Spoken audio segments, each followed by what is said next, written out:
In this presentation, I will be giving a brief overview of culturally responsive teaching in addition to linguistic diversity and English as a second language learners.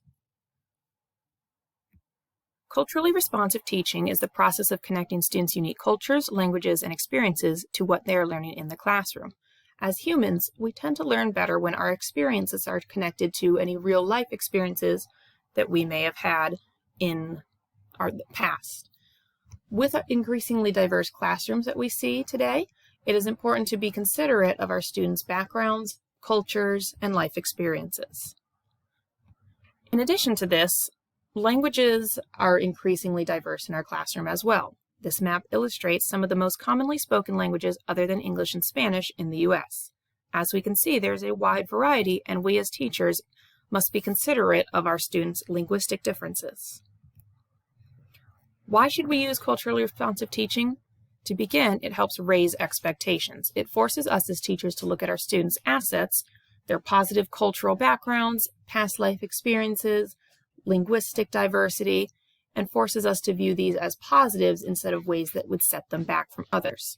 It helps also to make sure that student needs are met, whether this be placing them in gifted classes, special education classes, or any other subgroups that our schools and districts might have, to make sure that everything that they need is being accounted for. Next, it helps to build cultural competence for students and for teachers. Again, we live in an increasingly diverse world, and by incorporating culturally responsive teaching into our classroom, it helps everybody involved to view cultural diversity as a positive and something to be proud of. Lastly, it helps empower students. Students are more likely to feel welcomed and encouraged when their diversity is viewed as a positive, something to be shared, and something that is a regular part of their classroom.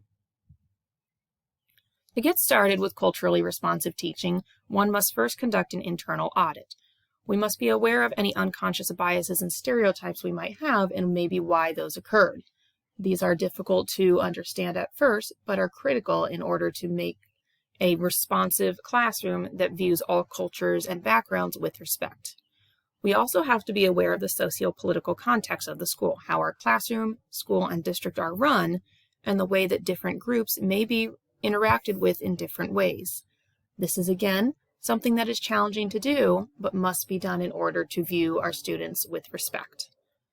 Our curriculum must also be analyzed. We want to make sure that students have a voice in the classroom to promote their perspectives and background, and our materials should reflect our student diversity and the diversity of our society.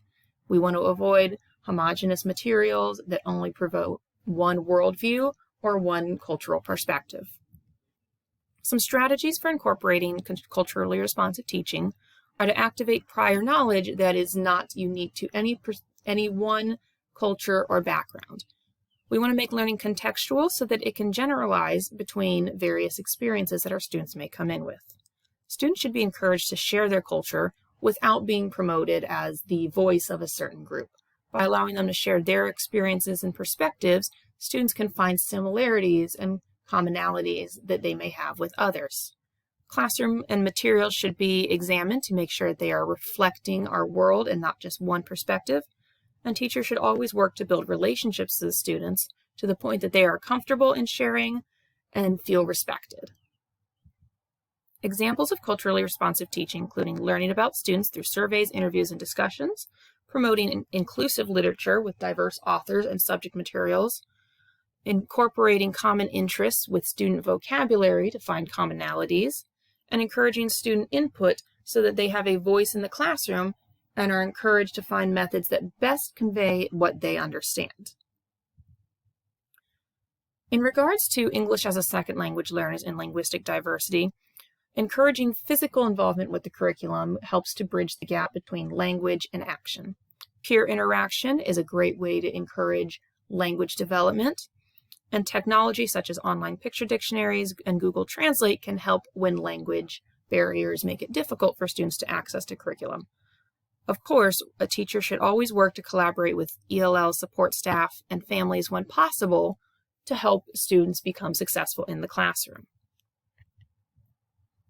Culturally responsive teaching may seem intimidating at first, but is critical in helping our increasingly diverse learners become successful in the classroom and to encourage teachers to broaden their worldview, to make curriculums accessible to all.